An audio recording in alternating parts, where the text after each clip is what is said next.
Bismillahirrahmanirrahim. Assalamualaikum warahmatullahi wabarakatuh. Nama saya Saiful Mualim, 28 tahun dalam industri di bidang korporat dan juga di network marketing. So, sekiranya anda masih lagi mempunyai masalah bagaimana nak membesarkan network, bagaimana nak konsisten, bagaimana nak membina momentum dan bagaimana nak membina ramai business partner, sila hubungi saya dan juga NetPro. Okay, so hari ini dalam video minggu ini kita akan teruskan iaitu step ataupun langkah yang ketiga langkah yang ketiga dalam 7 langkah yang kita harus lakukan dalam network marketing. Apakah dia langkah yang ketiga? Langkah yang ketiga adalah follow up. Semua orang tahu kan apa tu follow up. Mestilah kalau kita nak membina relationship pun kita mesti follow up barulah kita dapat merapatkan silaturahim ataupun persahabatan kita, betul kan? Alright. So ada 5 tips. Kali ini saya akan beri 5 tips. Kebanyakan saya punya tips semua 5. Jadi senang. Macam rukun Islam 5 perkara kan. Jadi mesti ada 5. So tips yang pertama, kita mesti follow up secara konsisten iaitu follow up consistently dan on time. Mesti on time lah. Jangan follow up je tapi tak on time. Jadi kita mesti on time. So bagaimana kita nak konsisten? Bila kita nak konsisten, yang pertamanya kita mesti mempunyai target kita. Sebab tu kita jangan hanya target hasil saja tapi kita ada target aktiviti.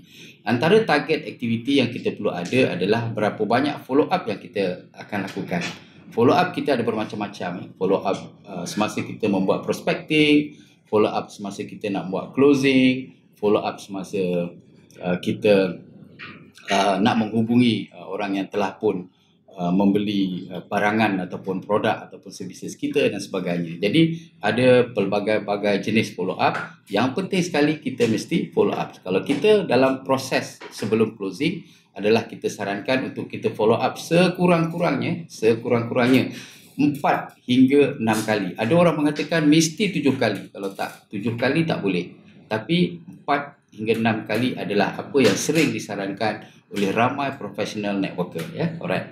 Kemudian kita mestilah follow up mengikut masa mengikut masa yang telah pun kita setuju, dan kita kena mengambil effort untuk membuat appointment ataupun membuat follow up ini dengan secara on time, supaya bila kita on time kita akan lebih look professional dan mereka akan tertarik kepada kita. Okey, sekarang kita pergi kepada tips yang kedua. Tips yang kedua dalam follow up ini adalah untuk kita set appointment, after appointment dan after appointment Ramai orang salah dari segi mindset kerana mereka mengatakan hanya dengan satu appointment sudah cukup untuk kita membuat closing, dan akhirnya mereka kecewa dan mereka tidak meneruskan bisnes dalam network marketing Jadi kita kena membuatkan appointment ni alive. Begitulah apa yang saya sebutkan di peringkat awal tadi. Maknanya follow up ataupun appointment ni mestilah berterusan. Kita kena make sure appointment ni maknanya bersambung-sambung sehinggalah kita membuat closing Dan yang paling penting sekali, appointment yang kita buat itu seolah-olah seperti appointment yang dibuat oleh mereka. Umpamanya bila kita ingin follow up tentang produk, information yang kita beri umpamanya. So bila kita follow up, kita hendaklah bertanya kepada mereka apakah masa yang sesuai. Jadi seolah-olah masa yang dipegang itu adalah masa yang diberikan oleh mereka, bukan daripada kita. Jadi itu amat penting sekali. Kemudian follow up yang paling bagus sekali adalah untuk kita melakukannya dengan cara bertanya, memberi pertanyaan-pertanyaan yang tepat semasa follow up supaya jawapan yang kita dapat itu akan berhasil dengan begitu positif. Saya bagi contoh. Setelah kita memberi video penerangan umpamanya, kita bolehlah bertanya, apakah yang tuan suka daripada video itu? Apakah intipati yang tuan suka daripada video itu? Itu adalah soalan yang bagus. Ataupun daripada skala 0 hingga 10, di skala manakah tuan rasa penerangan yang telah diberi oleh video tadi dan sebagainya. So kita boleh bertanya supaya kita dapat dig the information, kerana seperti yang saya kata tadi, closing is a process Dan juga kita kena memastikan semasa kita membuat follow up dan closing ini, maknanya kita continuously memberi education, memberi information, seolah-olah seperti kita coach, ya. Dan kadang-kadang kita perlu menjadi seorang konsultan kerana mereka akan menyerlahkan beberapa persoalan ataupun beberapa permasalahan yang mereka akan hadapi. Jadi kita kena menjadi sebagai konsultan untuk membantu mereka menyelesaikan masalah, ya. Dan satu lagi tips yang paling penting di dalam tips yang kedua ini adalah supaya kita jangan finish, ataupun kita jangan berhenti membuat appointment selepas kita habis membuat appointment yang sebelumnya. Maknanya kita kena ada appointment selepas appointment yang tadi telah pun habis. So saya bagi contoh, umpamanya kita membuat appointment untuk memberi sampel produk kita, dan kita telah pun pergi memberi produk kita, produk sampel kita. Kemudian setelah kita beri, haruslah kita membuat appointment sekali lagi. Bilakah kita nak follow up untuk memastikan bahawa kita akan continue untuk memberi exposure ataupun memberi follow up agar kita akan dapat satu stage di mana prospek akan comfortable untuk membuat closing. Okey, tips yang ketiga mungkin saya telah sentuh sedikit tadi, tapi biarlah saya tekankan di sini. Follow up yang mantap adalah di antara 4 hingga 6 kali, ataupun setengah orang mengatakan ia perlulah 7 kali. Ini adalah juga dari segi mindset, supaya kita tidak menganggap bahawa closing itu kita boleh lakukan hanya dengan 1 atau 2 appointment.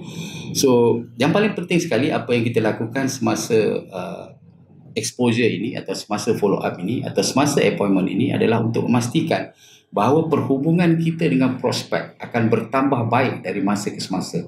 Maknanya kita build the relationship, kita build the friendship.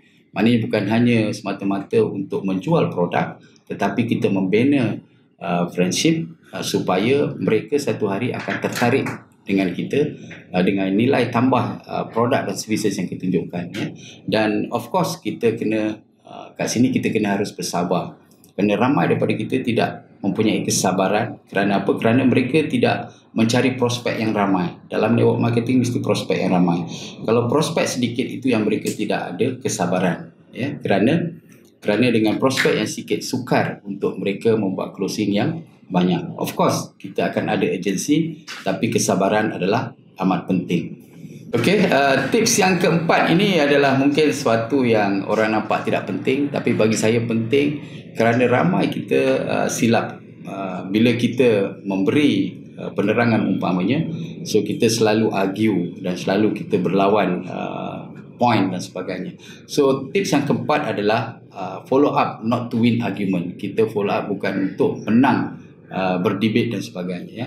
Dan kerana kita kena tahu, seperti yang saya telah terangkan banyak kali sebelum ini, goal kita adalah untuk memberi pelajaran atau memberi information supaya mereka dapat pemahaman yang detail tentang apakah tujuan produk dan servis kita berada di market, dan apakah kesesuaian produk ini atau servis ini kepada kita, ya.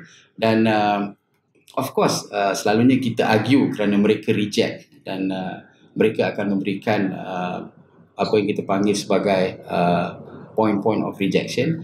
Tetapi seperti yang saya share sebelum ini, kita bolehlah gunakan konsep 3F, iaitu feel, felt and also found. Maknanya kita, kalau mereka mengatakan bahawa mereka tidak ada masa umpamanya, kita haruslah mengatakan bahawa itulah yang kita rasakan sebelum ini, dan memang itulah yang sebenarnya kita rasakan semasa kita baru bermula dalam bisnes ini. Tetapi setelah kita menceburi bidang bisnes ini, kita mendapati dan kita boleh teruskanlah apa yang kita akan story dengan mereka, ataupun berkongsikan dengan mereka. Okey, kemudian semasa kita membuat follow up appointment ataupun exposure ini, hendaklah kita engage dengan mereka. Maknanya kita fokus kepada mereka, fokus kepada permasalahan mereka, dan kita mesti warm. Maknanya kita mesti warm ni macam kita mesra dan rapat kepada mereka. Kerana apa? Kerana kita membina relationship daripada the first follow up kepada follow up yang seterusnya. Okey, Poin yang kelima ataupun tips yang kelima yang juga saya rasa ramai orang tidak sedar mempunyai kesilapan dalam network marketing, iaitu mereka tidak follow up kepada existing customer. Inilah tips yang kelima. So seperti yang kita tahu, lebih kurang 60 hingga 80% sale adalah berlaku daripada existing customer. Malah ada data menunjukkan strongly believe that 80% adalah data yang tepat, di mana 80% sales adalah datangnya daripada customer yang sedia ada. Sebab itu amat penting sekali sebab tu dalam 7 langkah network marketing saya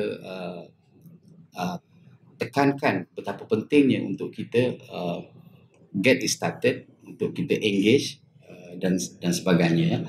Dan dekat situlah kita akan memastikan bahawa kita akan follow up dengan existing customer, ya. Dan kita ada cara-caranya bagaimana kita nak follow up dengan existing customer. Kerana apa? Existing customer inilah bila kita dapat berjumpa dengan mereka atau datang ke rumah mereka umpamanya, kita akan dapat contact after contact. Di sinilah maknanya kita dapat mengembangkan lagi contact kita yang aktif tadi, contact kita yang dynamic tadi. Kerana sudah tentunya mereka telah pun memperkenalkan produk dan servis kita pada orang lain dan orang lain berminat. Di sinilah kita boleh mendapatkan kontak daripada mereka, ya. Dan juga kontak ini bukan setakat kontak, tapi akan menjadi leads ataupun seeding kita dalam pencarian kita untuk mencari sales dan juga untuk mencari business partner. So sebab itu kita kena tekankan, selepas kita dapat sales, jangan kita berhenti di situ saja. Kita haruslah follow up. Kerana apa? Kerana ini adalah satu punca sales yang besar untuk kita dapat daripada total sale yang kita akan dapat. Okay, so itu saja untuk minggu ini, iaitu langkah yang ketiga, iaitu follow up. Kita telah pun berkongsi tadi mengenai 5 tips bagaimana untuk membuat follow up yang efektif.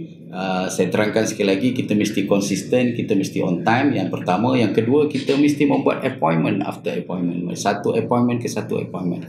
Tips yang ketiga, kita mesti membuat sekurang-kurangnya 4 hingga 6 appointment, ya. Dan tips yang keempat, kita follow up bukan untuk bergaduh, ya, bukan untuk maknanya berdebate dengan mereka. Dan tips yang kelima adalah untuk kita follow up the existing customer. Sekian, itu saja untuk video minggu ini. InsyaAllah kita jumpa lagi. Kalau anda suka, sila subscribe, like dan share video ini. Dan kita jumpa lagi di video akan datang. Assalamualaikum.